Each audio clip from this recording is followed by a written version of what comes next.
Février 2011, un automobiliste de 29 ans est tué sur une aire de repos de l'autoroute A31. J'ai été réveillé en sursaut à 2h30 par un coup de feu. Et après, j'ai entendu 3 autres coups de feu. Le meurtre de Xavier Baligan ressemble à une véritable exécution. On a plusieurs balles qui sont tirées, dont la dernière presque à bout portant. Qui pouvait en vouloir à ce jeune touriste belge? Je ne connais pas d'ennemi. Non. Il n'en a jamais eu d'ailleurs. S'est-il arrêté par hasard sur cette aire de repos?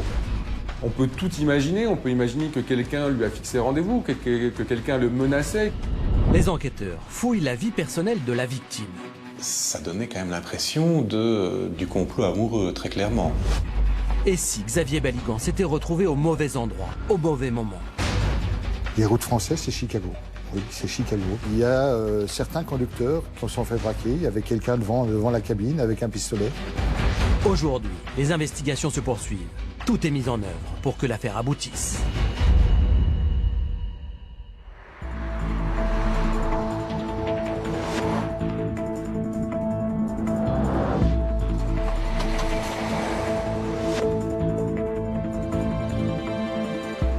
Nous sommes dans l'est de la France, sur l'aire de Malvaux, au bord de l'autoroute A31.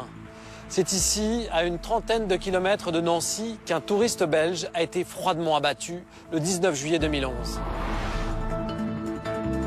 Xavier Baligan n'avait que 29 ans. Il rentrait de vacances avec ses 2 enfants. Ce jeune père de famille a été tué en pleine nuit alors qu'il souhaitait juste se reposer quelques instants avant de poursuivre sa route. Qui a tué Xavier Baligan ? Quelles pouvaient être les motivations du meurtrier? Les gendarmes de la section de recherche de Nancy ont creusé de nombreuses pistes, mais aucune jusqu'à présent n'a permis d'identifier l'auteur des faits. Retour sur une affaire qui demeure à ce jour non élucidée.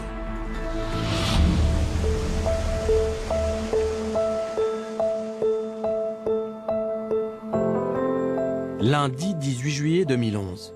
Xavier Baligan, jeune père de famille belge, termine ses vacances dans un camping ardéchois, où il a passé une semaine avec ses parents et ses 2 enfants, Dylan et Jordan. Son père, Jean-Luc Baligan, se souvient de la fin du séjour de son fils.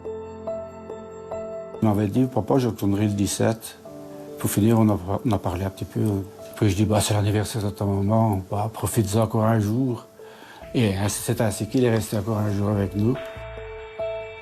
Xavier Baligan décide de partir en début de soirée. On a soupé.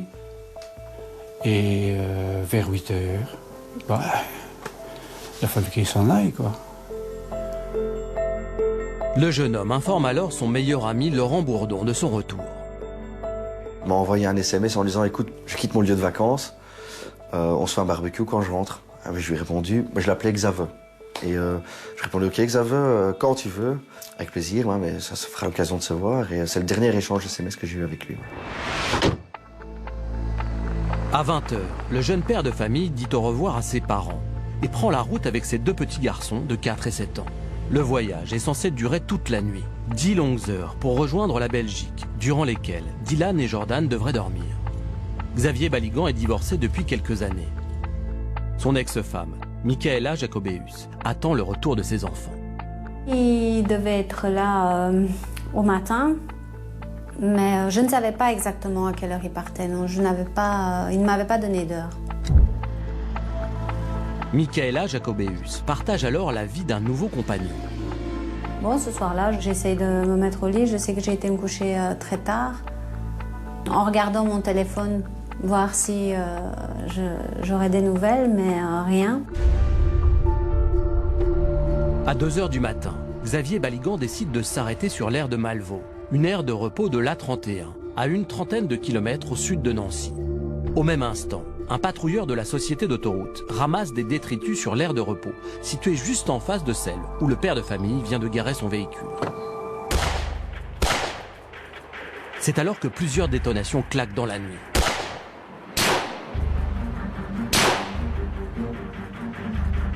Il est 2h15 du matin. Le patrouilleur appelle le poste de contrôle pour signaler l'incident. On lui demande de se rendre sur place. En empruntant la voie de service, le patrouilleur parcourt en à peine 5 minutes la distance qui le sépare de l'aire de Malvaux.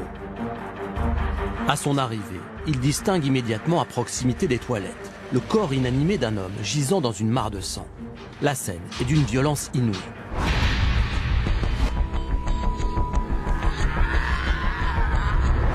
À 2h45, les gendarmes du peloton d'autoroute de Colombey-les-Belles arrivent sur les lieux. Ils trouvent dans la sacoche de la victime des papiers d'identité belge au nom de Xavier Baligan. Les autorités françaises préviennent immédiatement la police de la ville de Nivelles, d'où est originaire la famille Baligan. Les forces de l'ordre belge sont chargées d'apprendre la nouvelle à l'ex-femme de la victime.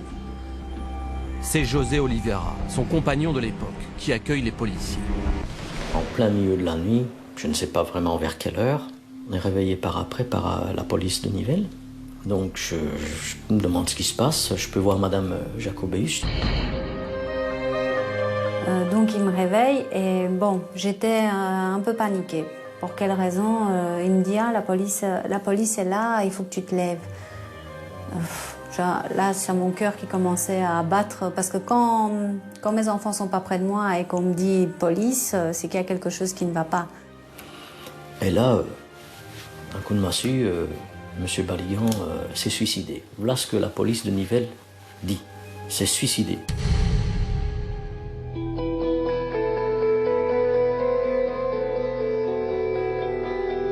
Là, c'était la catastrophe. Je pense que je ne me souviens plus exactement dans quel état j'étais, mais j'étais hystérique. J'étais devenue vraiment hystérique. Tout ce que je voulais, c'était de partir au plus vite, parce que j'avais l'impression qu'on pouvait encore le sauver.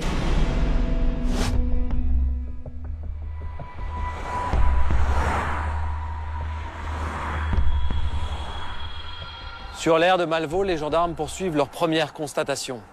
Ils remarquent la présence d'un véhicule immatriculé en Belgique. Ils découvrent à l'intérieur de l'habitacle 2 petits garçons à moitié endormis. Leur mère est immédiatement avertie que ses 2 enfants sont sains et saufs.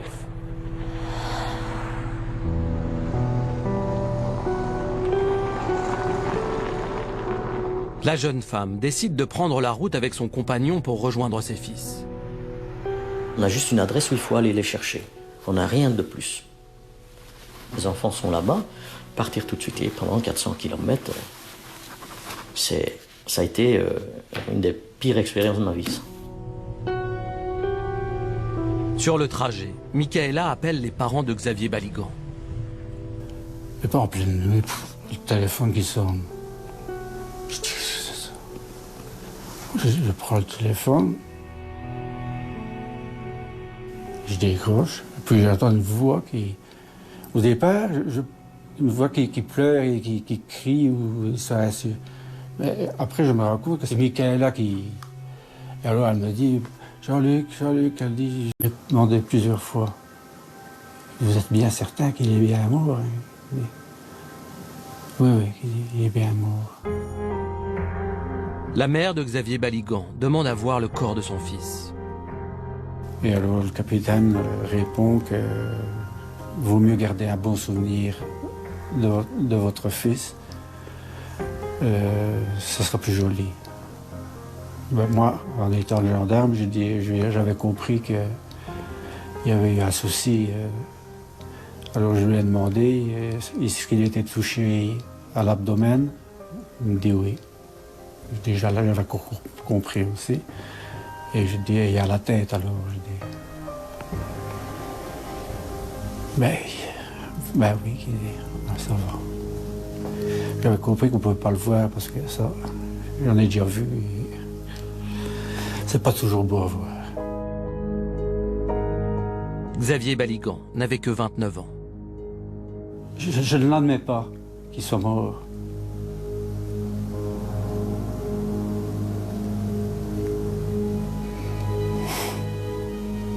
Je ne l'admettrai jamais d'ailleurs.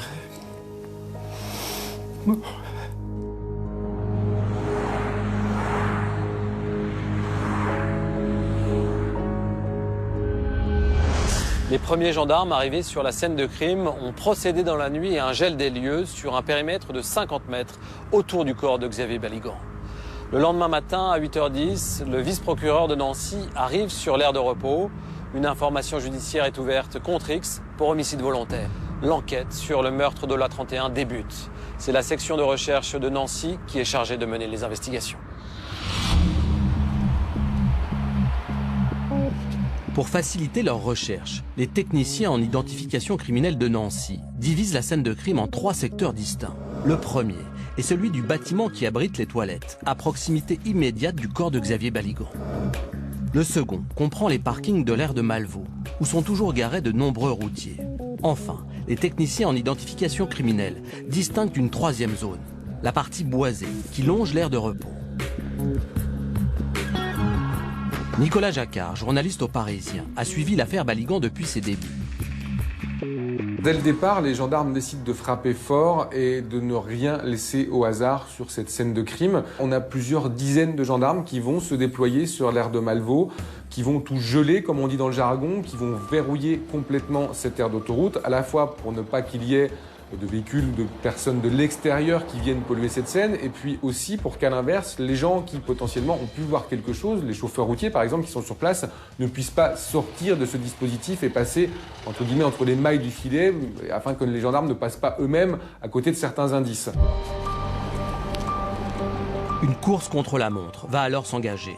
Le corps de Xavier Baligan a été retrouvé à proximité des toilettes pour femmes de l'aire de Malvaux. Il repose sur le dos, les pieds en direction de la zone boisée. Les techniciens en identification criminelle trouvent rapidement 4 douilles à proximité immédiate du corps du jeune Belge. Ces étuis vont très clairement donner une idée du chemin parcouru par le tueur. Bernard Lucas est expert en armes et en balistique. Il nous explique quelles informations donnent la position des douilles. On ne peut pas baser une recherche sur la position d'un étui. Dans la mesure où on a 4 étuis qui vont être situés sur une même ligne, là effectivement on va dire qu'il y a une cohérence et ça va donner une forte suspicion de trajet. À savoir qu'on peut supposer que le tireur s'est déplacé et a tiré tout en se déplaçant en suivant un chemin bien précis. Les experts ne retrouvent pas d'autres douilles. Pourtant, le patrouilleur qui a signalé l'incident est persuadé d'avoir entendu 5 détonations. Les gendarmes décident alors d'étendre leurs recherches dans la zone boisée qui borde l'aire de repos. Si on fait une recherche d'étui à l'extérieur dans l'herbe, on conçoit que c'est infiniment plus compliqué, voire impossible, que dans une pièce. Trouver un étui dans de l'herbe qui a été piétiné par les secours, qui a été piétiné par les enquêteurs, ça peut s'avérer impossible, même avec un détecteur de métaux. À 12h30, un médecin légiste arrive sur l'aire de Malvaux pour procéder à la levée de corps. Le docteur Sylvain Lenné est spécialisé en balistique lésionnelle. Il a réalisé de nombreuses autopsies de victimes tuées par arme à feu. Une fois que les techniciens d'identification criminelle ont fait leur prélèvement et qu'on risque moins de polluer la scène, ils vont nous demander d'examiner le corps. Donc là, on va être effectivement obligé de le retourner pour rechercher les orifices de l'autre côté du corps. Lors de son premier examen externe du corps, le légiste recense la présence de nombreuses plaies. On va vraiment à l'essentiel, essayer de voir le nombre d'orifices, l'aspect orifice d'entrée, orifice de sortie, et faire une première approche. Première approche du nombre de tirs et des directions. Au cours de son examen, le médecin légiste découpe la lanière de la sacoche de Xavier Baligan. C'est à ce moment-là qu'il découvre sous le bras droit de la victime une 5e douille, identique aux 4 autres. Une douille tachée de sang. La position de cet étui laisse fortement supposer que le tueur se tenait à une très courte distance de sa victime quand il a tiré sa dernière balle. L'étude d'une plaie située sur le menton de Xavier Baligan confirme cette hypothèse. Ce dépôt noirâtre périorificiel, donc autour de cet orifice, est assez évocateur d'un coup tiré de très près, à bout portant, mais à une faible distance, voire à bout touchant. Un balisticien de l'IRCGN, l'Institut de recherche criminelle de la Gendarmerie nationale, est chargé de faire sur la scène de crime une première analyse des douilles. Dans un premier temps, lire ce qu'il y a décrit au culot. Peut-être qu'il y aura la réponse immédiate. Et s'il n'a pas la réponse, à l'aide d'un pied à coulisse, il va prendre différentes cotes. Et s'il trouve un 7,5-55, et qu'il est suffisamment pointu techniquement parlant ou qu'il a sa documentation avec lui, il va dire c'est un 7,5-55 suisse, donc probablement tel ou tel type d'arme qui a été utilisé. Pour le balisticien, l'arme du crime est un fusil de l'armée suisse. Pour en déterminer avec précision le modèle, les douilles sont envoyées en expertise à l'IRCGN. Après avoir établi les premiers éléments médicaux et balistiques, les gendarmes poursuivent leurs investigations en s'éloignant du lieu de découverte du corps. Sur le parking occupé par les routiers, aucun indice n'est prélevé. Les enquêteurs s'orientent ensuite vers la zone boisée. Ils découvrent alors que le grillage anti-gibier qui borde l'aire de Malvaux a été très récemment sectionné. Fabien Spang est un garde-chasse de la région. Comme on voit derrière, il est un peu aplati, il a été découpé par endroits, il y a des rucines un peu partout. Étant donné que là on a à l'aile à l'autoroute et à l'aire de repos, donc il est très facile de passer au-dessus, d'aller se promener dans les bois ou de faire autre chose. À côté de ce grillage, les techniciens en identification criminelle découvrent deux éléments qui attirent leur attention. Tout d'abord, une trace de pas incomplète, à quelques mètres de la portion du grillage découpé. Mais aussi, un mégot de cigarette à 1 mètre de là. Un mégot quasiment intact et qui n'a pas été détérioré par les pluies des derniers jours. Le tueur a-t-il fumé une cigarette à cet endroit? Est-il passé par le trou dans le grillage pour surprendre sa victime? A-t-il fui à travers les bois? Les enquêteurs vont tenter de répondre à toutes ces questions.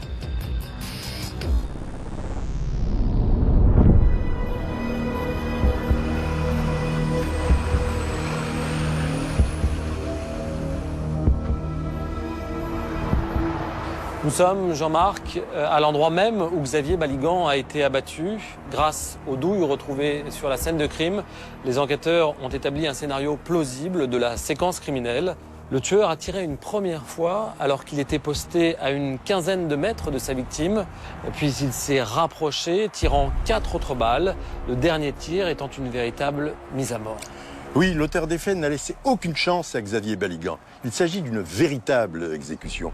Ce qui est étonnant dans le mode opératoire, c'est que le meurtrier continue à avancer en tirant sur sa victime. En général, dans la plupart des homicides commis par arme à feu, le tueur se trouve soit à distance de sa victime, soit il est dès le départ tout près de sa victime et il tire à bout portant ou à bout touchant. Là, c'est tout à fait inhabituel et ça fait penser à une scène de film ultra violente. Autre indicateur de cette violence, le tueur a utilisé une balle de calibre 7,5-55, comme celle-ci. C'est un projectile redoutable qui fait des dégâts très importants. Est-ce que vous avez déjà été confronté dans votre carrière à ce type de munitions? Personnellement, jamais. Et je ne connais pas d'homicide qui ait été commis avec des munitions de ce calibre. C'est un calibre extrêmement bruyant, c'est un calibre qui est tiré par une arme encombrante, à savoir un fusil de guerre de l'armée suisse. C'est pas l'arme idéale pour commettre un homicide ici, dans les circonstances dans lesquelles il a été commis. On a vraiment l'impression que le tueur était sûr de lui. Il agit à découvert sur un lieu public où des voitures risquent d'arriver à n'importe quel moment, même si ça se passe à 2 h du matin. Il ne peut pas non plus ignorer que des routiers dorment dans leur camion en stationnement. Et pourtant, cela ne l'arrête pas. Oui, ça prouve la détermination de l'auteur des faits. Ça peut faire penser à un règlement de compte. Et dans ce cas-là, l'auteur a tout prévu, et notamment la manière de s'enfuir sans être inquiété. Il se peut aussi que Xavier Baligan, à cet endroit, se soit trouvé témoin involontairement d'un trafic illicite, et auquel cas il est devenu un témoin gênant qu'il fallait éliminer. Et puis, troisième hypothèse, l'acte d'un déséquilibré qui tire sans se soucier de l'environnement. En découvrant que le grillage qui sépare l'aire d'autoroute de la campagne environnante a été récemment sectionné, les enquêteurs se demandent si le tueur n'a pas emprunté ce passage pour venir et repartir. Qu'est-ce que vous en pensez?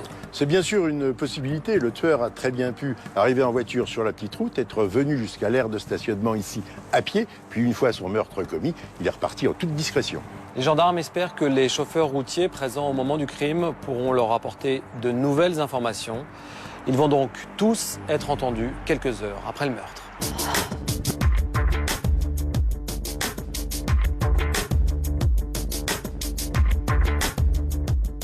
On a tous ces routiers, une vingtaine, 24 précisément, qui vont être interrogés par les gendarmes et qui doivent l'être tout de suite, puisque les routiers, par définition aussi, doivent, eux, repartir. Il y a 6 nationalités différentes, on a des gens qui ne sont là que de passage et dont les gendarmes peuvent légitimement penser que pour certains d'entre eux, ils ne les reverront pas ou jamais. Donc là, l'urgence aussi pour les gendarmes, c'est d'entendre autant que possible tous ces routiers-là pour savoir s'ils ont vu, entendu, noté quelque chose.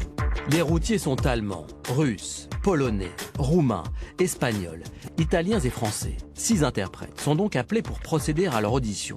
Christian Dan est l'avocat de la famille Baligan. Rapidement, la gendarmerie va entendre les différents camionneurs qui se trouvent sur cette aire d'autoroute. On peut considérer qu'à proximité des faits, on interpelle les camionneurs. Alors ils sont suspects, oui, mais ils sont peut-être plutôt et surtout témoins ou auraient pu être témoins.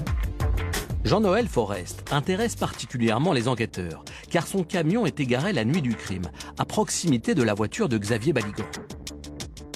Le matin, moi, je me suis réveillé, j'avais le réveil qui devait sonner à 4h30, 5h moins le quart. Donc j'ai mis mon camion en route, j'ai fait mon café, et d'un seul coup, j'ai vu arriver 2 gendarmes. Ils m'ont demandé d'arrêter le camion et d'attendre là que leur collègue allait venir me parler. À la demande des gendarmes, Jean-Noël Forest se rend à la gendarmerie de Colombey-les-Belles. Il est immédiatement questionné sur le déroulement de la nuit qu'il vient de passer sur l'aire de Malvaux. Donc je suis arrivé le soir, ça devait être 8h30, 9h moins le quart, pour faire ma coupure. Alors, je suis arrivé là tranquillement, et donc il n'y avait plus de place côté camion. Je me suis mis à l'embout où il y avait la place des voitures. Mais il n'y avait point de voiture du tout, et j'étais tout seul. Après avoir garé son camion sur un espace théoriquement réservé aux voitures, Jean-Noël Forest se couche. Il s'endort vers 22h, sans que rien de particulier n'attire son attention. J'ai été réveillé en sursaut à 2h30 par un coup de feu. Et après, j'ai entendu 3 autres coups de feu. Au premier coup de feu, ça m'a levé de ma couchette. Inquiet, le routier reste à l'abri dans sa cabine. Sans signaler sa présence, il cherche à voir dans ses rétroviseurs, ce qui peut expliquer ces détonations. Je me suis assis sur le siège chauffeur, sans allumer la lampe, sans rien, j'ai rien vu à gauche.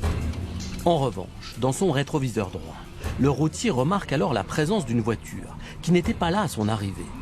J'ai vu la voiture quand j'ai regardé de mon côté droite.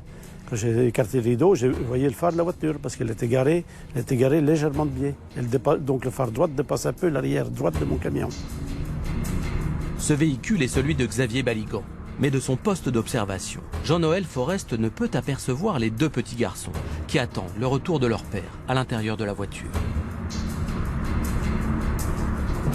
Il ne peut pas non plus voir le corps de Xavier Baligan.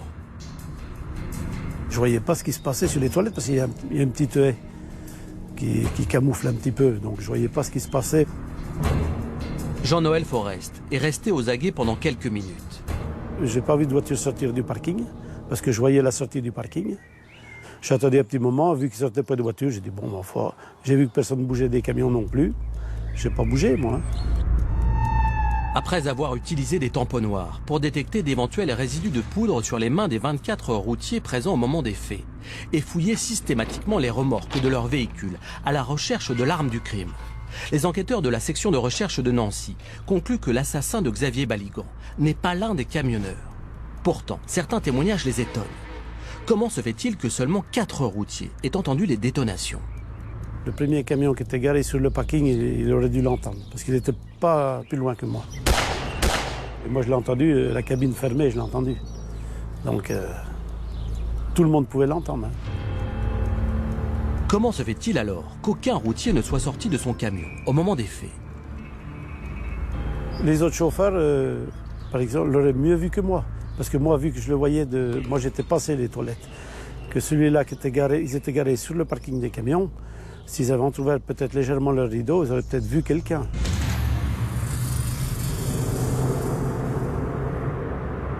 Sur ces aires d'autoroute règne un petit peu une loi du rien vu, rien entendu. Chacun fait ses affaires. Et l'idée pour les routiers qui ont roulé toute la journée, c'est vraiment de se reposer, de fermer les rideaux de la cabine et de ne rien voir, de ne rien entendre. Et combien même il se passerait quelque chose, d'ailleurs certains routiers le disent, voilà, il ne s'agit pas de mes affaires, je ne vais pas prendre de risques, je ne sais pas ce qui s'est passé, je reste dans mon camion, dans ma bulle.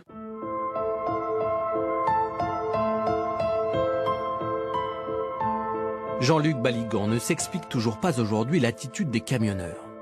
Ce que je ne comprends pas, c'est la passivité des gens qui sont sur l'autoroute, qui ont entendu les coups de feu. Parce que moi, ce que je ne comprends pas non plus, c'est que le type sur l'aire d'autoroute de l'autre côté entend des coups de feu, se rend compte que c'est des coups de feu, lui vient voir sur le parking, alors que tous les camions qui sont à 10 mètres d'où il a été tué, il n'y en a pas un qui bouge.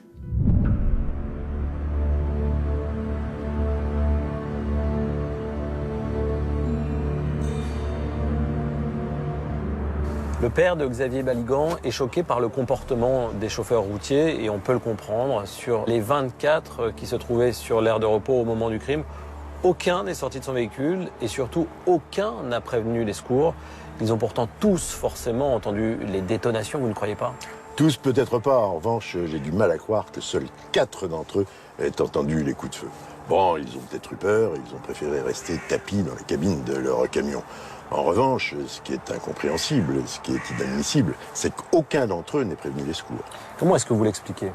Je pense que les routiers présents ce soir-là sur cette aire d'autoroute ne tenaient pas à être mêlés à une affaire judiciaire de peur de prendre du retard dans leur livraison. Et puis, ils savent très bien qu'ils sont beaucoup plus vulnérables en étant à l'extérieur de leur cabine qu'à l'intérieur. En effet, à l'extérieur, ils peuvent se faire braquer et voir le camion et son chargement partir sous leur nez. En ce qui concerne l'appel au secours, beaucoup d'entre eux étaient de nationalité étrangère et ne connaissaient pas nécessairement nos numéros d'appel d'urgence, le 15, le 17, le 18. Et puis, d'une manière plus générale, Arnaud, dans toutes les affaires criminelles et délictuelles, on observe une certaine passivité de plus en plus des témoins. Les témoins ne se manifestent pas, ne bougent pas, et c'est très, très dommageable. Le chauffeur routier que nous avons interrogé était garé près de la voiture de Xavier Baligan. Son témoignage apporte une précision importante. Selon lui, aucune voiture n'est sortie de l'aire d'autoroute après les coups de feu. Est-ce que c'est forcément la preuve que le tireur est reparti à pied en franchissant le grillage qui mène au petit bois derrière l'aire de Malvaux? Non, pas nécessairement. Le chauffeur routier n'a pas dû regarder bien longtemps dans son rétroviseur. La preuve, c'est qu'il n'a pas vu arriver la voiture du patrouilleur qui a découvert le corps. Il se peut tout à fait que le tueur soit reparti par la bretelle qui mène directement à l'autoroute sans que le chauffeur ne le voie. Alors les gendarmes de la section de recherche de Nancy veulent désormais savoir qui était Xavier Baligan. Ils cherchent dans la vie de la victime des éléments qui pourraient expliquer ce meurtre aux circonstances exceptionnelles.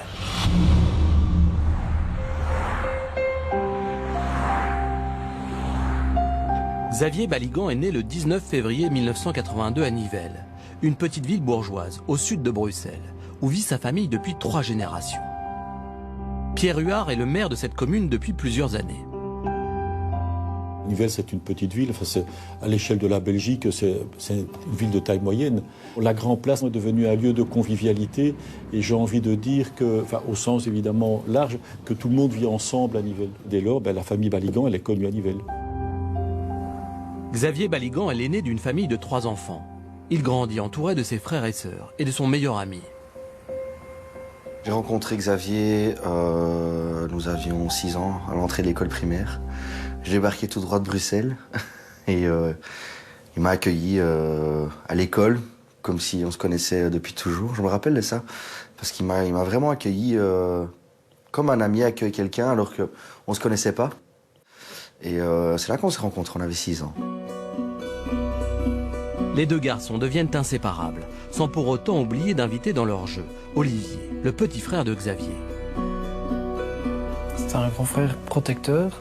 Il essaie toujours de régler tout par lui-même, quoi. Jamais me laisserait tout seul me débrouiller.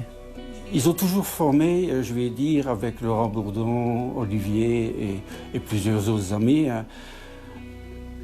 je vais dire, une jeunesse exemplaire, je vais dire. Xavier était assez présent dans la vie associative et donc il avait énormément de copains, de copines. C'est quelqu'un qui avait une vie sociale très développée, au même titre d'ailleurs que son père et son grand-père. Xavier Baligan s'investit énormément dans les activités de Nivelles, notamment dans un groupe folklorique qui participe tous les ans au carnaval de la ville. Des moments inoubliables pour son père. Je l'ai fait à fond avec lui et depuis là, je ne l'ai plus jamais fait. C'est bien simple, quand c'est le carnaval, mon épouse et moi, nous partons de Nivelles. C'est trop dur. En grandissant, Xavier Baligan prend conscience de son pouvoir de séduction. C'était quelqu'un qui était beau gosse, comme on dit. Hein, et il le savait, il savait en jouer, mais quand il fallait, sans exagérer. Il savait en jouer quand il fallait, ouais. Ouais. Il savait qu'il plaisait aux femmes et il avait cette façon d'en jouer, de faire le gars pas sûr de lui, alors qu'il savait très bien. Il le savait très bien. À 19 ans, le jeune homme a un véritable coup de foudre pour Michaela Jacobéus. Le séducteur est alors fou amoureux. On prenait des cours du soir tous les deux, donc dans la même école, située ici à Nivelles. Et c'était un échange de regards dans les couloirs. C'était la classe juste en face de la mienne. Voilà, c'est comme ça qu'on s'est rencontrés. Je me rappelle très bien quand il me l'a présenté d'ailleurs. C'était, je servais dans un bar ici à Nivelles. Il m'a téléphoné en me disant « Je peux passer s'il te plaît ?» Et je lui ai dit bah, « Oui, bien sûr, tu passes sans problème. » Xavier est arrivé avec donc Michaela, il m'a présenté ce jour-là. La première chose que moi je me suis dit avant de la connaître, parce que je la connaissais pas, je me suis dit waouh. Non mais c'est vrai, vraiment je me suis dit waouh. Là il a tapé haut. Et en me disant, il était chercher quelque chose d'inaccessible. On était très différents. Et c'est ce qui fait que on se comprenait et ce qui fait qu'on arrivait à s'entendre. Je pense que les extrêmes s'attirent, entre guillemets. J'ai un caractère très fort et lui, c'était celui qui me tempérait un peu. Xavier Baligan emménage très rapidement avec Michaela. 2 petits garçons, Dylan et Jordan, naissent de leur union. Xavier adorait les enfants. C'était, vous auriez vu Xavier avec un enfant, c'était... Les enfants faisaient ce qu'ils voulaient de lui parce qu'il il savait pas dire non à un enfant, Xavier. Tout en ayant une certaine discipline derrière, parce qu'il donnait une excellente éducation à ses enfants, mais ouais, je pense qu'il était un peu papa gâteau. Ouais. C'était un père vraiment, pour ça il n'y a rien à dire, il était formidable. Le jeune couple s'installe à une vingtaine de kilomètres de Nivelles. Xavier Baligan travaille alors comme ouvrier de production de vaccins, pour le compte d'un grand groupe pharmaceutique. Heureux dans sa vie conjugale, il s'éloigne peu à peu de ses parents. Un éloignement dont Michaela serait responsable. Je dirais qu'elle était plutôt à couper les ponts, enfin, pas spécialement, elle n'avait pas l'esprit famille, parce qu'elle est venue de Roumanie, elle a été adoptée, et elle n'a pas eu de lien avec sa maman, ni son papa. Comme elle n'a jamais eu ça, elle n'a pas voulu que mon frère continue à avoir ce lien, parce qu'à un moment, on s'est vraiment perdu de vue. Au fil des années, les relations entre le jeune père de famille et son épouse vont peu à peu se dégrader. Après, je pense, 5 ou 6 ans, il y a eu une certaine routine qui s'est installée. Donc, je suis un petit peu devenue la maman au foyer, s'occupant de ses 2 enfants, lui qui allait travailler. Et ce n'est pas vraiment la vie dont je rêvais. Je me suis dit, si c'est pour vivre malheureux et que les enfants le soient aussi, autant prendre chacun son envol de son côté. C'est ce que j'ai fait, je suis partie et puis bon, les choses se sont enchaînées. Hein. En 2008, le divorce est prononcé.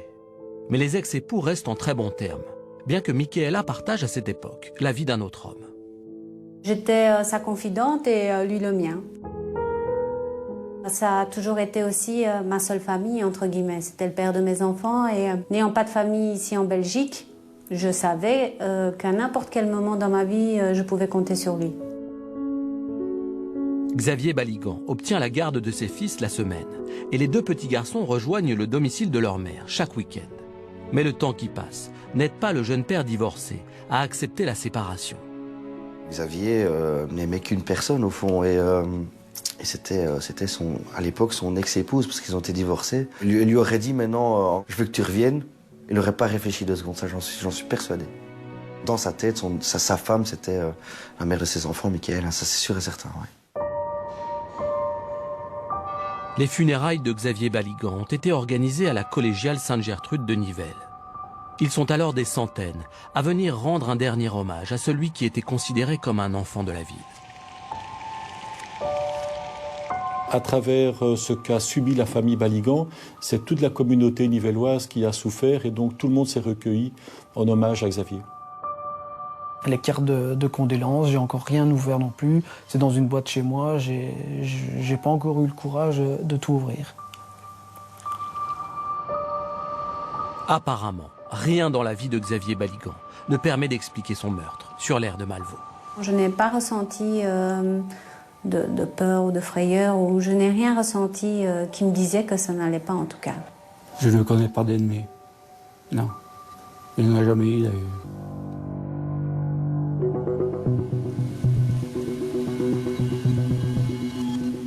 Comme la plupart des aires d'autoroute, l'aire de Malvaux est équipée d'un système de caméras vidéosurveillance.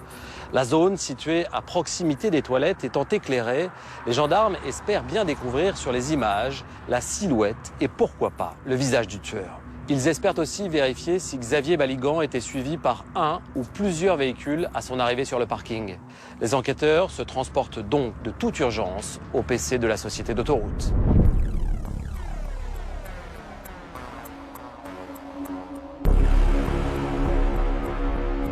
On a une caméra, ce qu'on appelle une caméra boule, qui est perchée au-dessus d'un mât, une trentaine de mètres de hauteur au niveau de l'aire d'autoroute. Et malheureusement, les images de cette caméra de vidéosurveillance ne sont pas enregistrées. Ce sont des images en temps réel.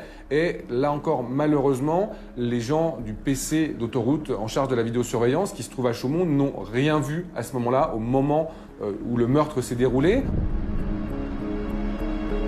Pourtant, cette caméra boule est dotée d'un capteur haute définition. Son zoom aurait pu permettre de voir le meurtre de Xavier Baligan dans ses moindres détails. Malheureusement, au moment des faits, la caméra était orientée de manière à filmer la circulation et non l'aire de Malvaux.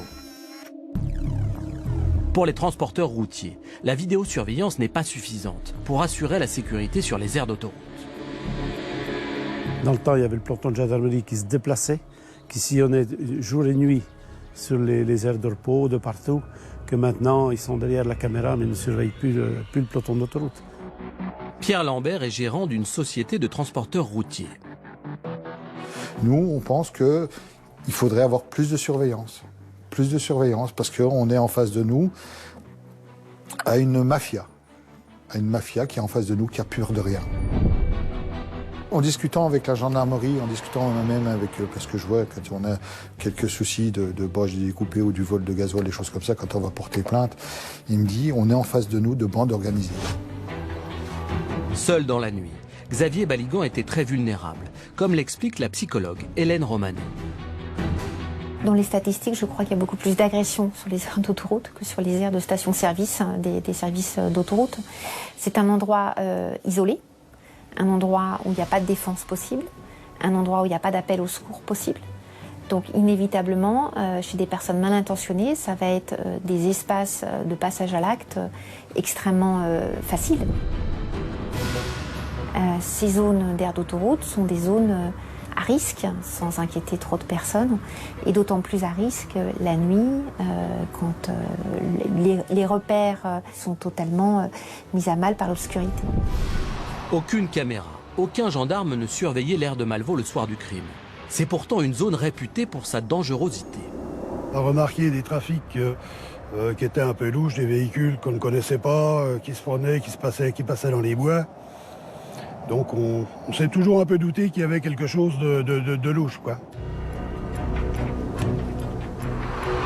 L'aire de Malvaux est le dernier arrêt avant un péage très surveillé. Arrivé au péage de J, il y a souvent des contrôles de gendarmerie et ou des douanes. Donc ici, on quitte l'autoroute, on fait quitter l'autoroute à la marchandise. Et on peut passer tranquille. Après, on est sur une départementale, on peut aller un peu n'importe où. Les trafiquants, les voleurs peuvent aisément entrer ou sortir de l'aire de Malvaux, au niveau du grillage bordant la zone boisée.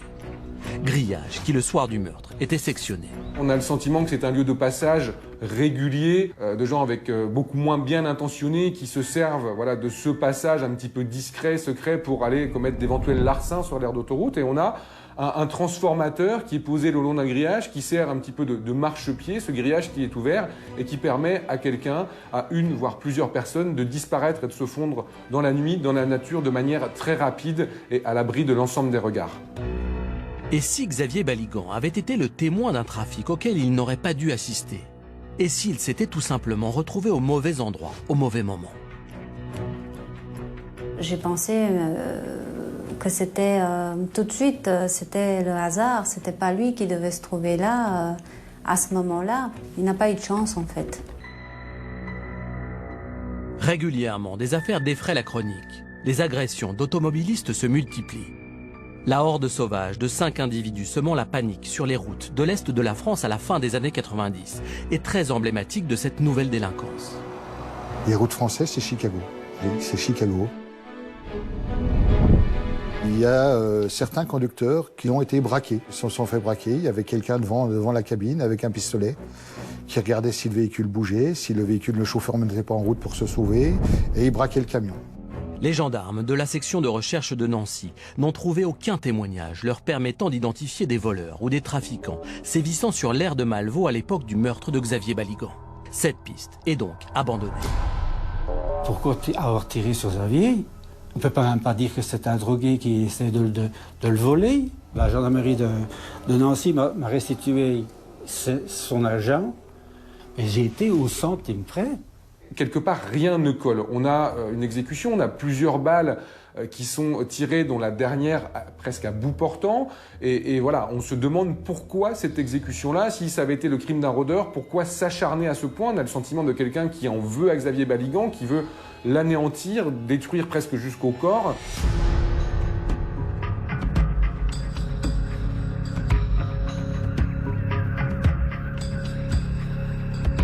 Ce n'est pas la première fois que l'on observe dans l'une de nos émissions l'inefficacité d'un système de vidéosurveillance. Non seulement la caméra, dans notre cas, n'enregistrait pas, mais elle était orientée vers l'autoroute et non pas vers l'aire de Malvaux. C'est vrai, ces systèmes de vidéosurveillance doivent eux-mêmes être surveillés. Quand la gendarmerie se déplace, les malfaiteurs ont eu largement le temps de fuir. Non, Arnaud, rien ne peut remplacer le caractère dissuasif des patrouilles aléatoires. À en croire les témoignages de certains professionnels de la route, les aires de repos d'autoroute sont dangereuses. Il y a même un transporteur qui déclare que les routes françaises, c'est Chicago. Est-ce que c'est vraiment le cas? Non, on n'est plus à l'époque de l'attaque des diligences. Les routes françaises sont sûres. Ce qui est vulnérable, ce sont les camions et puis leur chargement. Qui n'a pas entendu parler de cartons contenant des matériels Wi-Fi, vidéo tombés du camion? Et puis les réservoirs de ces engins contiennent à peu près 1000 litres de carburant. Donc ils attirent les convoitises. Absolument, avec la hausse du prix du carburant, c'est tentant de les siphonner. Selon le garde-chasse que nous avons interrogé, l'aire de Malvaux serait un lieu de trafic, notamment en raison de sa situation géographique. L'hypothèse selon laquelle Xavier Baligan se serait retrouvé au mauvais endroit au mauvais moment devient alors assez plausible. Oui, pourquoi pas. Mais en général, les trafiquants ou les voleurs ne sont pas des tueurs. Ils préfèrent mettre en fuite les intrus. Et puis, il ne faut pas oublier que le meurtre de Xavier Baligan a eu lieu près des toilettes de cette aire de repos. C'est l'endroit le plus éclairé de cette aire de stationnement. C'est aussi l'endroit où il y a le plus de va-et-vient. C'est pas l'endroit idéal pour y commettre un trafic. Et puis enfin, j'imagine même très mal, des trafiquants, quelle que soit la nature du trafic, protéger leur activité illicite avec un fusil de guerre de l'armée suisse. Les gendarmes de la section de recherche de Nancy savent que Xavier Baligan a quitté le camping ardéchois le lundi 18 juillet 2011, vers 20h, accompagné de ses 2 fils. Ils veulent maintenant retracer son itinéraire pour essayer de comprendre à quel moment le jeune père de famille a croisé la route de son tueur. L'arrêt sur l'aire de Malvaux était-il prévu? Xavier Baligan avait-il un rendez-vous? Ces 2 petits garçons, Dylan et Jordan, ont peut-être des réponses à apporter.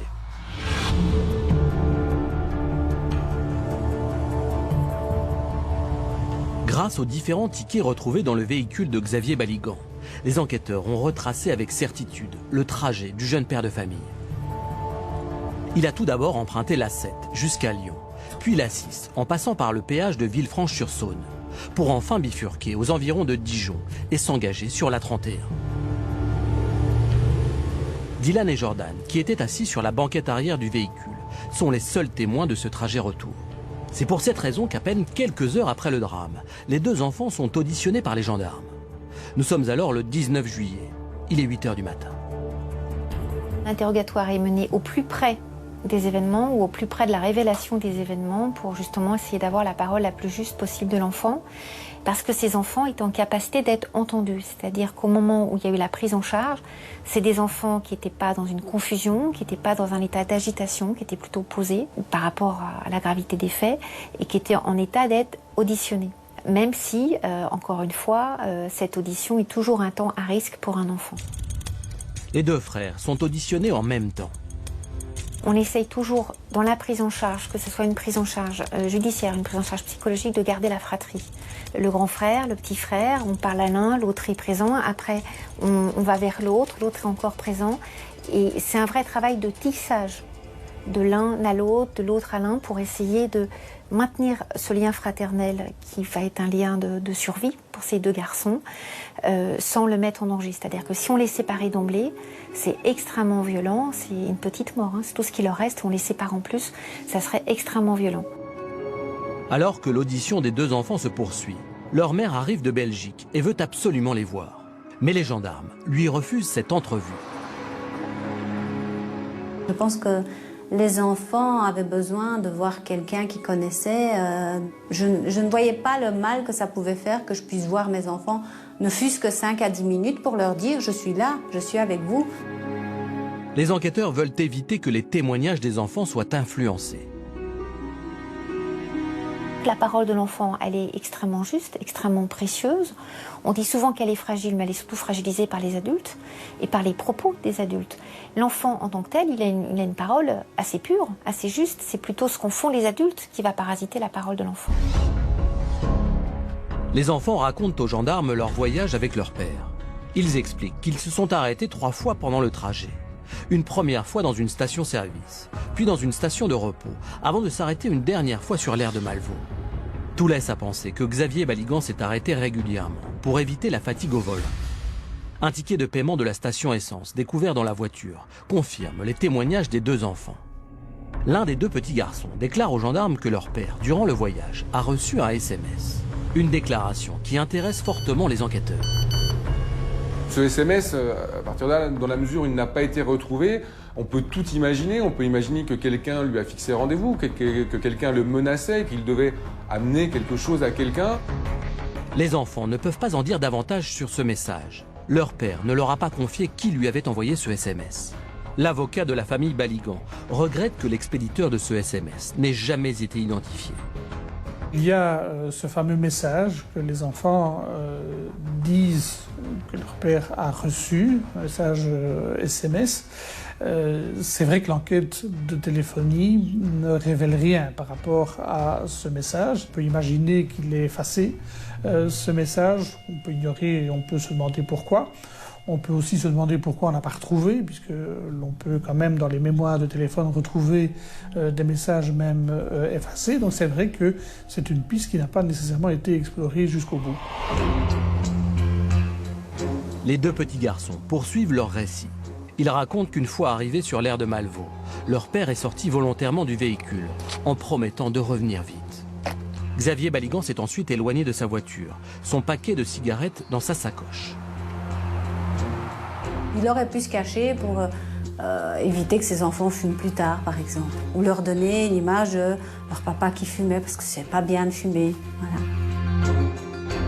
Dylan et Jordan évoquent avec précision ces derniers instants avec leur papa. En revanche, ils ne se souviennent absolument pas avoir entendu le bruit des détonations. Le sens de ces détonations par rapport à des routiers qui ont pu entendre un bruit étonnant, bizarre, qui leur a fait penser à une arme, par exemple, pour ceux qui connaissent les bruits d'armes, eux, ils se sont mis en alerte tout de suite. Pour des enfants, s'ils ont entendu des bruits secs, ils n'ont pas forcément fait le lien avec ce qui s'était passé pour leur père.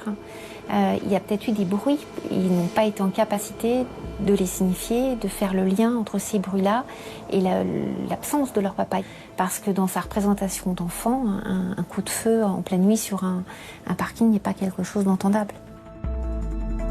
Michaela Jacobéus se souvient de sa lecture des procès-verbaux d'audition de ses fils. Je sais juste qu'un des deux a entendu crier ce soir-là. Pour le reste, je ne me souviens pas de détails vraiment frappants. Je sais juste qu'un des deux a entendu crier et ça m'a choqué. Les enquêteurs se sont interrogés sur l'origine de ces cris. Le petit garçon a-t-il entendu son père crier avant de mourir?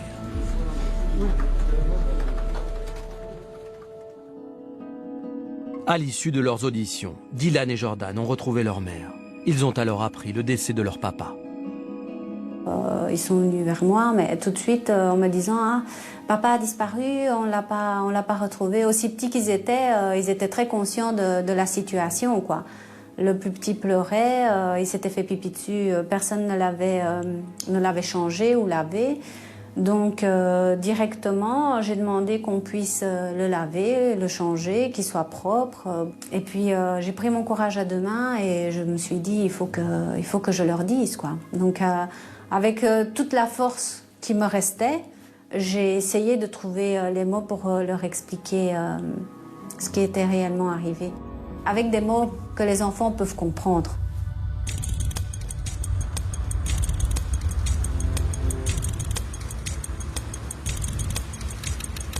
L'autopsie du corps de Xavier Baligan va être réalisée à l'Institut médico-légal de Strasbourg le 25 juillet 2011.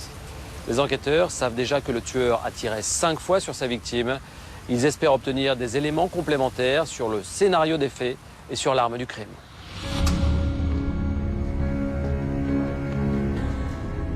Avant de débuter son expertise, le médecin légiste cherche à savoir si des projectiles sont encore présents dans le corps de la victime.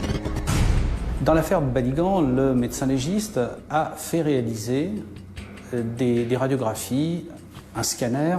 Ce sont des imageries qui sont essentielles en matière balistique, qui permettent de rechercher des projectiles qui seraient restés dans le corps. Ces radiographies montrent qu'une balle s'est logée dans l'omoplate droite de Xavier Baligan. Pour le médecin légiste, la plaie située au niveau du nombril est l'orifice d'entrée de ce projectile. L'expert va déterminer la trajectoire que cette balle a parcourue. Si le projectile rentre en région périombilicale, il ne rencontre pas trop d'obstacles puisque ce sont des tissus mous jusqu'à la colonne vertébrale. Là, il va impacter la colonne vertébrale, provoquer des dégâts osseux. Ce projectile a, au cours de son trajet, fracturé des côtes. Des éclats osseux ont alors provoqué de nombreuses plaies sur l'abdomen et dans le dos de la victime. Le calibre 7,5 est un calibre extrêmement meurtrier. La balle pèse, selon les modèles, entre 9 et 11 grammes. C'est une balle qui est extrêmement longue et qui a tendance, dans certains cas, à tourner, auquel cas elle fait des dégâts absolument monstrueux. Xavier Baligan a reçu cette première balle alors qu'il était debout devant le bâtiment abritant les toilettes des femmes. Après avoir extrait le projectile du corps de Xavier Baligan, le médecin légiste poursuit son examen. Il conclut que la plaie située au niveau du cou de la victime est un deuxième orifice d'entrée. Ce tir a fait exploser la boîte crânienne de Xavier Baligan. Alors que l'autopsie s'achève, le projectile extrait par le médecin légiste est envoyé au service balistique de l'Institut de recherche criminelle de la Gendarmerie nationale. Les gendarmes veulent identifier précisément le modèle de l'arme du crime. Le projectile en soi ne suffit pas. Il faut la conjonction des caractéristiques dimensionnelles de la balle et de l'étui pour déterminer le calibre avec précision et donc l'arme qui a pu éventuellement le tirer. Les douilles retrouvées sur la scène de crime correspondent parfaitement aux projectiles retirés de l'omoplate de la victime. Il s'agit d'une munition de 7,5 55 mm, utilisée par les fusils militaires suisses de la famille des Schmidt-Rubin, dont il existe deux modèles, le K11 et le K31. C'est un calibre réglementaire suisse. La munition a été conçue en 1911 et autour de cette cartouche a été développée une gamme de fusils. En l'occurrence, en 1911, un fusil modèle 1911 et une carabine modèle 1911. Et cette arme a été modifiée 20 ans plus tard, en 1931, pour donner naissance au fusil K31. En étudiant au microscope les douilles retrouvées près du corps de Xavier Baligan, les experts en balistique concluent que l'arme du crime est un K31 Schmidt-Rubin. C'est une arme qui est extrêmement répandue en Suisse.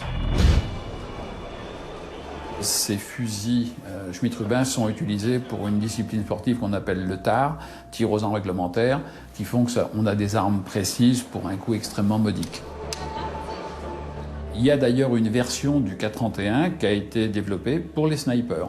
En partant de la base du fusil standard, l'arme est modifiée, elle est équipée d'une lunette et on a un modèle K31 sniper. C'est une arme qui va permettre de faire des tirs sans aucun problème à 400 ou 500 mètres.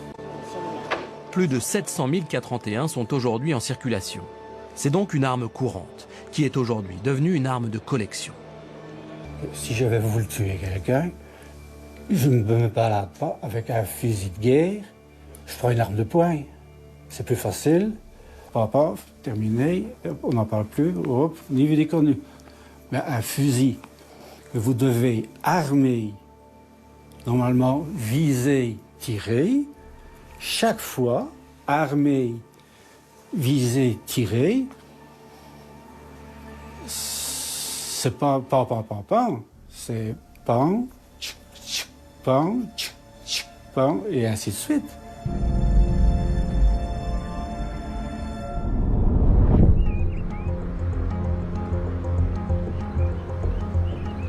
Les expertises ont permis de déterminer avec certitude que l'arme du crime est un fusil de ce type, un Schmitt-Rubin K31.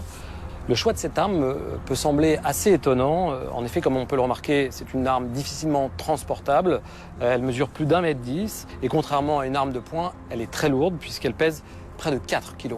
Comme l'a dit notre expert en balistique, il s'agit d'une arme très efficace, très fiable, extrêmement précise, puisqu'un tireur entraîné peut faire un très beau carton à 400 ou 500 mètres quand ce fusil est équipé d'une lunette. Elle a également un pouvoir vulnérant assez puissant, c'est-à-dire qu'elle peut tuer. Elle peut tuer ou blesser jusqu'à une distance de 3 à 4 km. Alors il semblerait que l'auteur des faits ait tiré à 5 reprises sur sa victime, mais qu'il ne l'ait touché que 2 fois.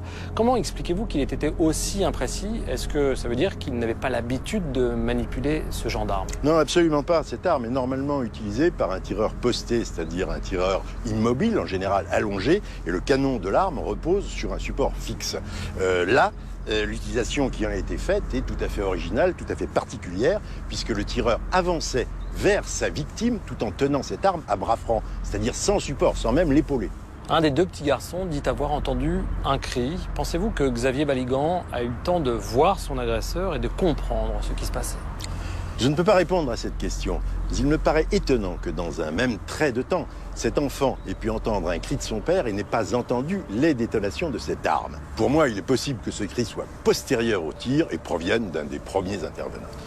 Un des garçons raconte également que son père a reçu un SMS pendant le trajet. Les expertises réalisées sur le téléphone portable n'ont pas permis d'identifier l'auteur de ce message ni d'en révéler son contenu. C'est tout de même curieux vu les technologies dont on dispose aujourd'hui. Je rappelle que l'affaire s'est passée en 2011. Ce qui est sûr, c'est que la provenance et le contenu de ce SMS pourraient être des éléments déterminants pour cette enquête. Comme on le fait habituellement, la batterie et la carte SIM de l'appareil ont été retirées pour éviter toute déperdition de données ou toute dégradation de l'appareil. Seulement, et ça paraît extrêmement curieux, l'expert n'a pas réussi à faire redémarrer l'appareil et de ce fait n'a pas pu en lire le contenu. À mon sens, une nouvelle expertise paraît indispensable. Les enquêteurs en savent maintenant plus sur la séquence criminelle, mais ils ne comprennent toujours pas quel peut être le mobile du crime. Ils décident donc de fouiller une nouvelle fois la vie de la victime et se tournent pour cela vers leurs collègues belges.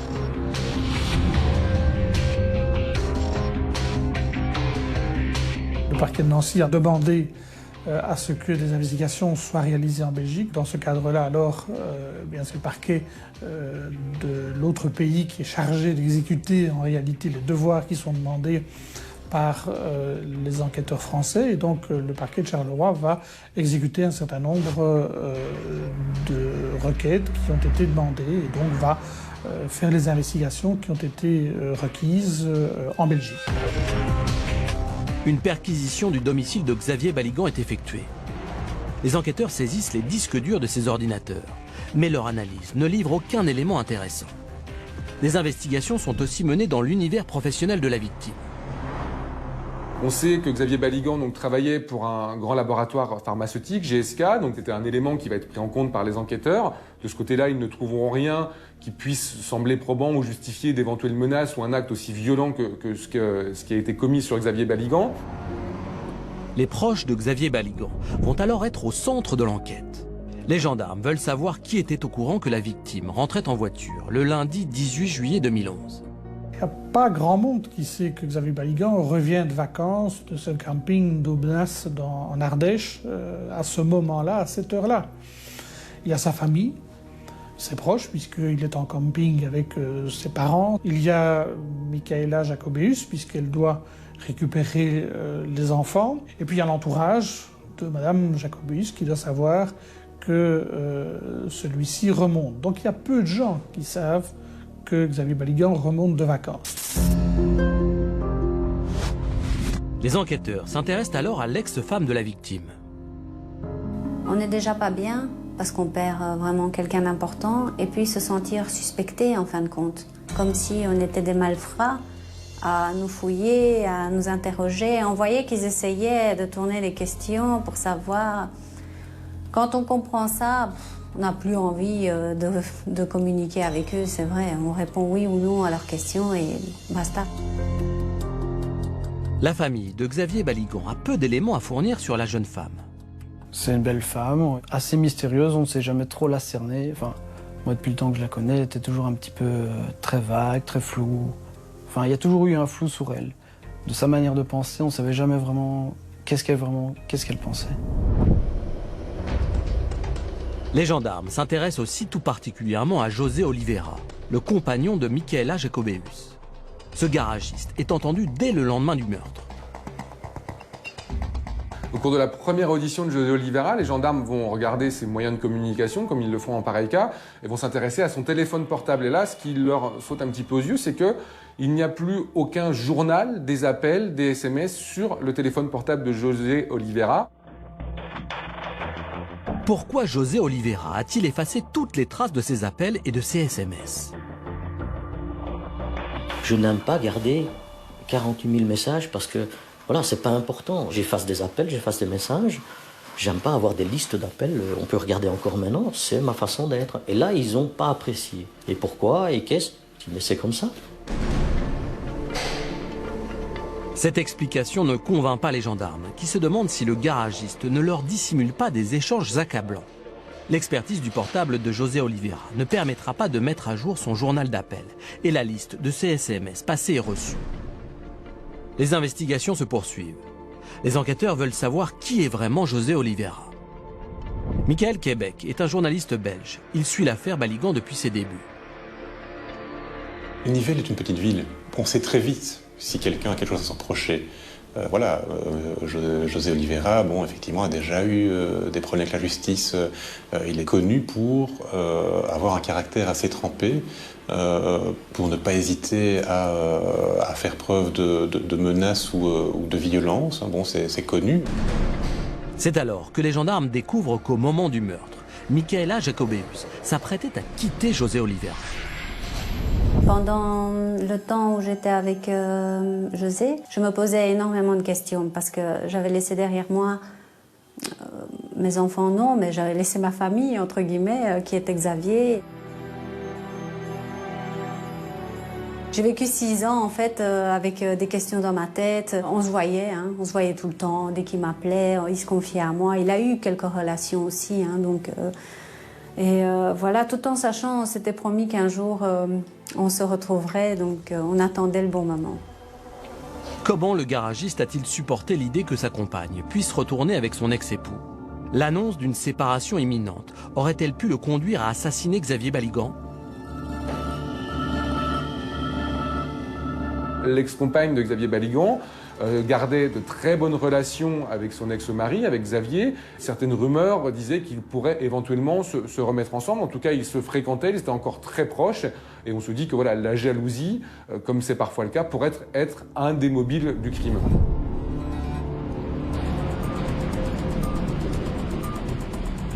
Pour la première fois depuis le début de leur enquête, les gendarmes de la section de recherche de Nancy pensent avoir découvert un mobile possible au meurtre. La piste passionnelle leur semble tout à fait crédible. Cependant, il est évident que José Oliveira n'a pas pu commettre personnellement le crime. C'est en effet lui qui a ouvert aux policiers belges, venu annoncer à Michaela Jacobeus, 2 heures après le meurtre, le décès de son ex-mari. José Oliveira était en Belgique au moment des faits. Les gendarmes imaginent donc une autre hypothèse. Les enquêteurs sont dit matériellement, c'est impossible, au niveau temps, etc. Donc il a payé pour. Voilà, c'est pas compliqué. Le commanditaire du meurtre. J'ai payé des gens, j'ai payé un... Voilà, j'ai un contrat. Voilà, j'ai mis un contrat sur sa tête. Mais comment le garagiste belge aurait-il pu commanditer le meurtre? En Belgique, il existe certaines villes, certains coins. Je veux dire, s'il suffit d'aller du côté plutôt de Liège, de Charleroi, même de Bruxelles, des grosses agglomérations, où là, on peut très bien trouver des gens qui vont mettre en rapport avec d'autres gens. Enfin, vous savez comment ça va, hein, voilà. Et de fil en aiguille, on va avoir un homme de main qui va avoir une arme et qui va pouvoir exécuter quelqu'un. C'est possible.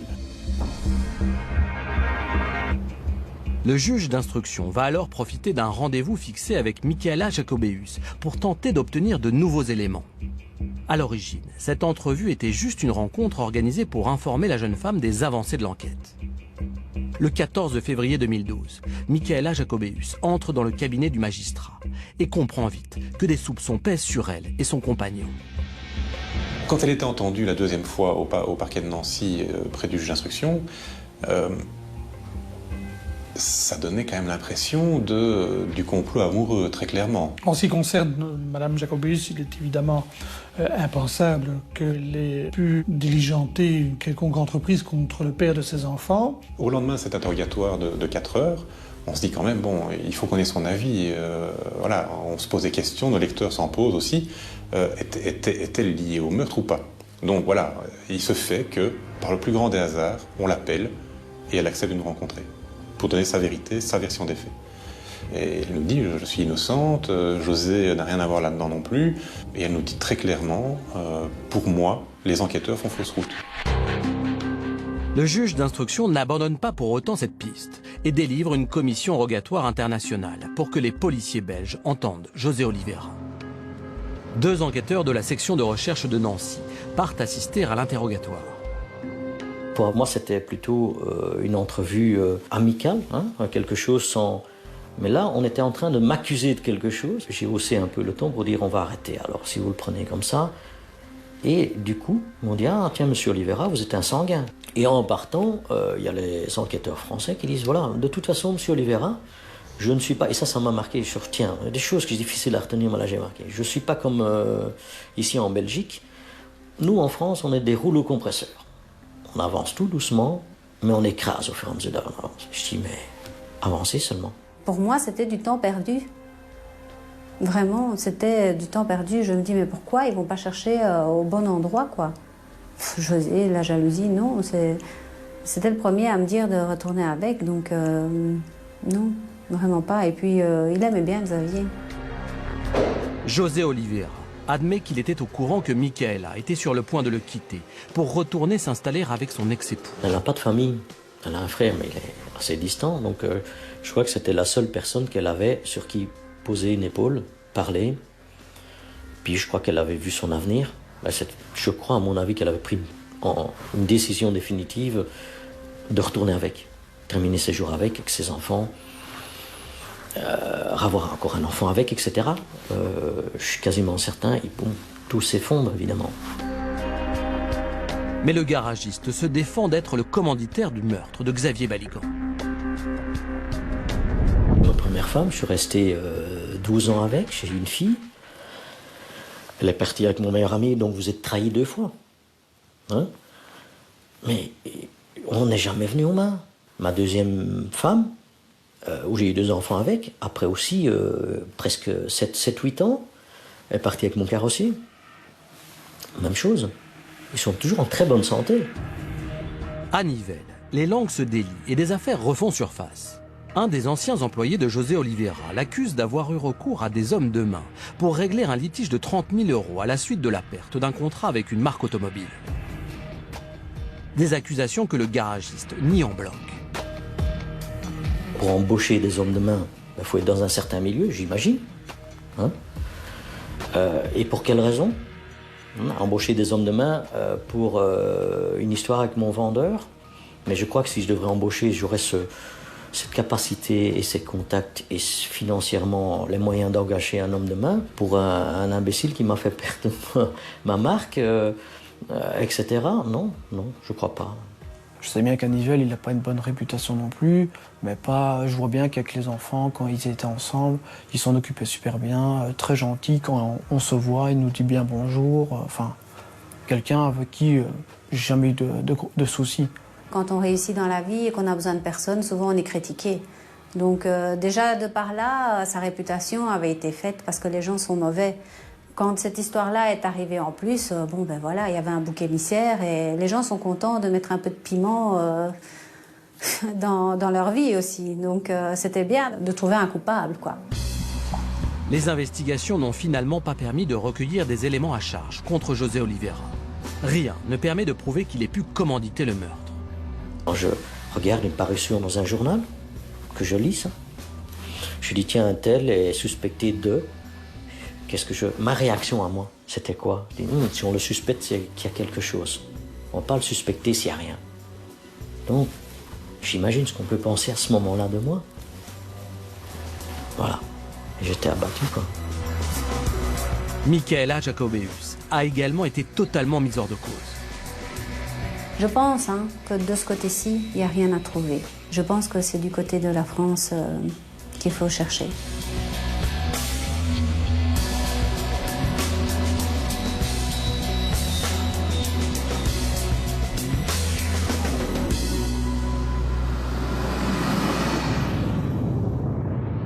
Seuls les proches de Xavier Baligan savaient qu'il avait retardé son départ de 24 heures pour finalement prendre la route le lundi 18 juillet en fin de journée. La piste personnelle conduit donc les enquêteurs vers un petit nombre d'individus et très naturellement, leur attention se porte sur Michaela Jacobeus, l'ex-femme de la victime. Oui, bien sûr. C'est logique de l'avoir suspecté, mais moi je ne crois pas du tout en son implication. Je n'imagine pas que cette femme ait pu organiser le meurtre de son ex-mari alors que précisément il était en compagnie de leurs 2 jeunes enfants. C'est une maman attentionnée, c'est une maman aimante. Comment aurait-elle pu accepter que ces 2 enfants restent seuls en pleine nuit sur cette aire d'autoroute? Comment aurait-elle pu accepter que ces 2 enfants soient éventuellement témoins visuels de cet assassinat au risque d'être traumatisés toute leur vie? Non, c'est inconcevable. Le juge d'instruction a profité d'un rendez-vous qui avait été fixé à Michaela Jacobeus afin de l'informer des avancées de l'enquête, comme il doit le faire avec les parties civiles, pour finalement lui faire subir une véritable audition.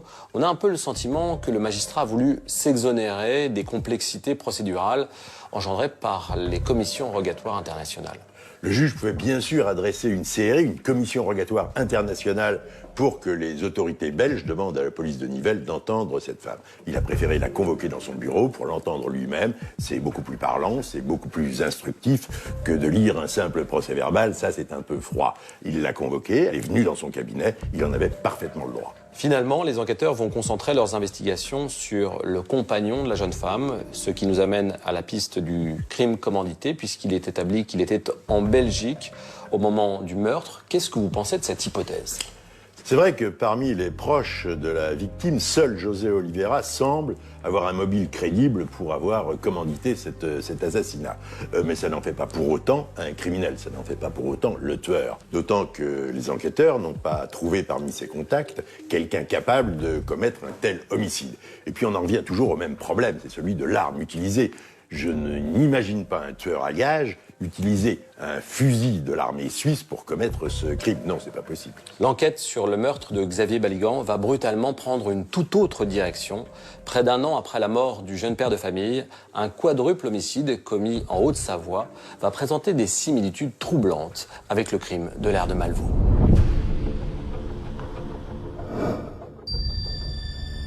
Le 5 septembre 2012, une famille de Britanniques et un cycliste français sont froidement abattus sur un parking en Haute-Savoie.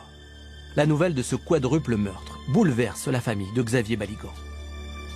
J'ai espéré à ce moment-là, justement, je me dis, ben voilà, c'est peut-être la piste à suivre ou pas. Lorsqu'on apprend qu'il y a cette fameuse tuerie à Chevaline, effectivement, dans le chef de mes clients de m'interpeller et de me dire ça ressemble très fort à ce qui s'est passé avec Xavier Baligan, puisque on a un petit peu le même scénario, à savoir qu'on assiste à une véritable exécution.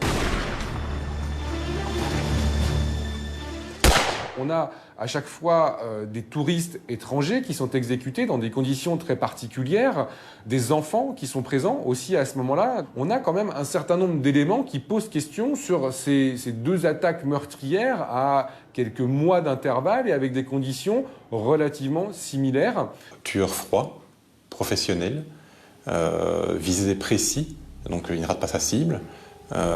Il achève ses victimes touchées, en contact direct. Quel rapprochement peut-on faire entre les deux affaires? Est-il possible qu'il n'y ait qu'un seul et même auteur? Ce qui est certain, c'est que le meurtrier de Xavier Baligan et l'auteur de la tuerie de Chevaline ont un profil similaire. Dans les deux cas, il ne s'agit pas d'un tireur fou, d'un psychotique. Les tueurs psychotiques sont très désorganisés. Très souvent, après avoir tué ils sont en errance. On les retrouve déjà assez souvent ailleurs ou ils ne cherchent pas forcément à cacher leurs crimes. Là, ça semble extrêmement organisé, ça ne rentre pas au niveau criminologique dans les profils de passage à l'acte que l'on peut voir chez des personnes psychotiques. Dans la tuerie de Chevaline, comme dans l'affaire Baligan, des enfants étaient présents au moment du crime. C'est une autre coïncidence troublante. Les enfants de Xavier étaient dans la voiture, le tueur aurait pu éliminer tous les témoins, il ne l'a pas fait. À Chevaline, pareil, il y avait une petite fille sous les sièges, il le savait sans doute, mais il l'a laissé vivre. La présence des enfants est souvent un élément justement qui interdit le passage à l'acte. Quelqu'un qui a des ressources, quelqu'un qui est pris dans un état de colère par exemple, quand il voit les enfants au moment où il est en train d'agir, à ce moment-là, ça a plutôt tendance au contraire, à faire en sorte qu'on ne tue pas. Dans chacune des deux affaires, les enquêteurs sont persuadés d'être face à un tueur déterminé et méthodique. Pour commettre des crimes à des endroits aussi fréquentés que l'aire de Malvaux ou le parking de Chevaline, le tireur a fait preuve d'un sang-froid étonnant. Un autre point commun entre ces deux affaires va interpeller les enquêteurs. Le ou les tueurs ont utilisé des armes de l'armée suisse, des armes de collection. Pour l'affaire Baligan, un fusil K31. Pour la tuerie de Chevaline, une arme de poing, un Luger P06. Ce qui m'interpelle le plus, personnellement, c'est l'originalité des armes qui ont été utilisées. Je ne connais pas de cas où un fusil Schmitt-Rubin K31 ait été mêlé à une affaire criminelle. Et concernant l'affaire Chevaline, a priori, c'est un calibre particulier. Là encore, je ne connais pas d'autres affaires où ce type d'arme a été utilisé. Le Luger P06 et le K31 sont à l'époque des faits considérés en France comme des armes de guerre. Leur détention est soumise à une autorisation préfectorale très stricte. Mais en Belgique et en Suisse, des bourses aux armes sont régulièrement organisées et rendent donc ces fusils et ces pistolets facilement accessibles. On pourrait peut-être avoir affaire à quelqu'un fan des armes de guerre de collection, peut-être quelqu'un qui vient de la Suisse ou qui a une base de repli vers la Suisse et qui viendrait commettre ses coups en France. On ne peut pas exclure avoir affaire à un même tireur spécialisé, collectionneur dans les armes de guerre suisses. Pourquoi pas, tout est possible. Hein. Ça ne me paraît pas si farfelu que ça d'imaginer aujourd'hui que Xavier Baligan aurait été victime, pourquoi pas, d'un tueur en série.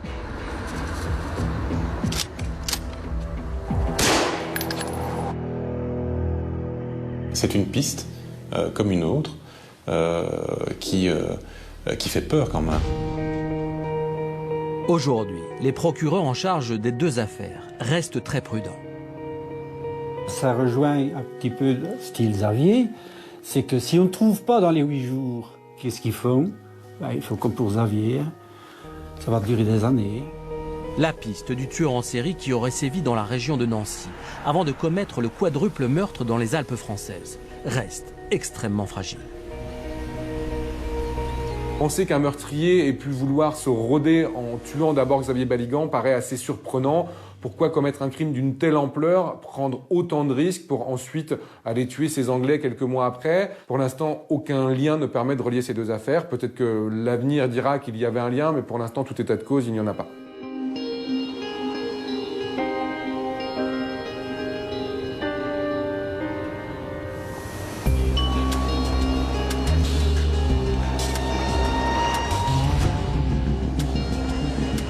Dans Dans les deux affaires, les victimes sont des touristes et les armes utilisées sont des armes de l'armée suisse. C'est un tabloïd anglais, le Sun, qui le premier a effectué un parallèle entre ces meurtres.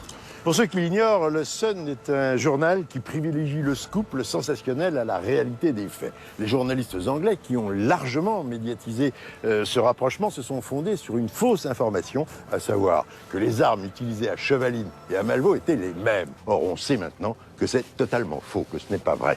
Un autre élément a retenu l'attention des observateurs. À Chevaline, comme sur l'aire de Malvaux, les enfants des victimes étaient présents. Est-ce que cet autre rapprochement vous semble pertinent ?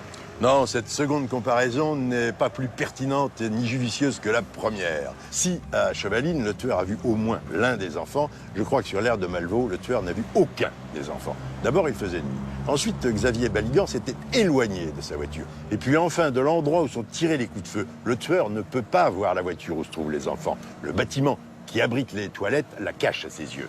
Alors pour être clair, vous excluez l'hypothèse d'un tueur unique dans les deux affaires. Oui, je ne crois pas en l'hypothèse d'un seul et même tueur. En revanche, on peut peut-être, et je dis bien peut-être, avoir affaire à deux tueurs aux profils identiques, c'est-à-dire à deux psychopathes, à deux déséquilibrés qui tirent au hasard sur des victimes innocentes qu'ils ne connaissent pas. Et ça, c'est la pire des hypothèses pour les enquêteurs, parce qu'on sait très bien qu'il est très difficile de remonter jusqu'à l'auteur quand celui-ci n'avait pas de lien préexistant avec sa victime. Il reste, Jean-Marc, une dernière piste que nous n'avons pas envisagée, celle d'un rendez-vous secret que Xavier Baligan aurait eu sur l'aire de Malvaux. Oui, on sait par un de ses deux fils que la victime a reçu un SMS en cours de route. Hélas, l'enquête n'a pas permis ni d'en déterminer l'origine, ni d'en déterminer le contenu. Et c'est bien dommageable, parce que c'est peut-être la raison de son arrêt sur cette aire d'autoroute.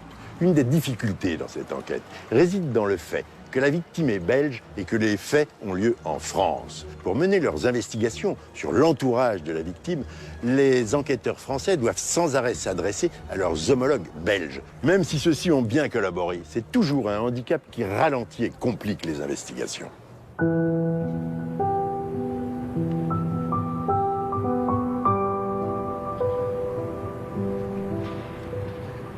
On se demande pourquoi lui, pourquoi là, pourquoi à cet endroit-là, pourquoi à ce moment-là. Malheureusement, les réponses ne viennent pas et j'ai encore aucune réponse. Et j'espère qu'un jour on en aura en tout cas. Je pense pas qu'il y ait eu une journée depuis son décès où j'ai pas pensé à lui, très franchement. Les proches de Xavier Baligan espèrent qu'ils connaîtront un jour la vérité. Ils veulent savoir, ne fût-ce que pour les deux petits-enfants, de savoir qui a tué leur père. Je crois que c'est essentiel de savoir que celui-là sera puni et que la mémoire de Xavier sera sauvegardée. Je pense que c'est un devoir qu'ils ont par rapport à ces petits-enfants. Je pense que toute personne étant dans notre cas voudrait la même chose que nous. C'est de connaître la vérité. Tout simplement. Ça restera toujours très difficile pour nous à accepter, maintenant pour comprendre et pouvoir continuer à avancer un peu plus sereinement, entre guillemets, parce que tant que cette affaire n'est pas élucidée, on ne vivra pas bien. Mais plus le temps passe, et plus les espoirs d'élucidation s'amenuisent. Cette perte de temps, c'est toujours bon pour l'auteur, hein. Ça. Parce que c'est une course contre la montre, je veux dire. Hein. Si on ne trouve pas dans les 8 jours, ça risque de traîner. Hein. Que la crapule qui l'a tué, elle court toujours. Tout ce que j'espère, c'est que on ne la côtoie pas. Ce serait vraiment le bout du summum de l'affaire, quoi. Je ne m'auto pas y penser.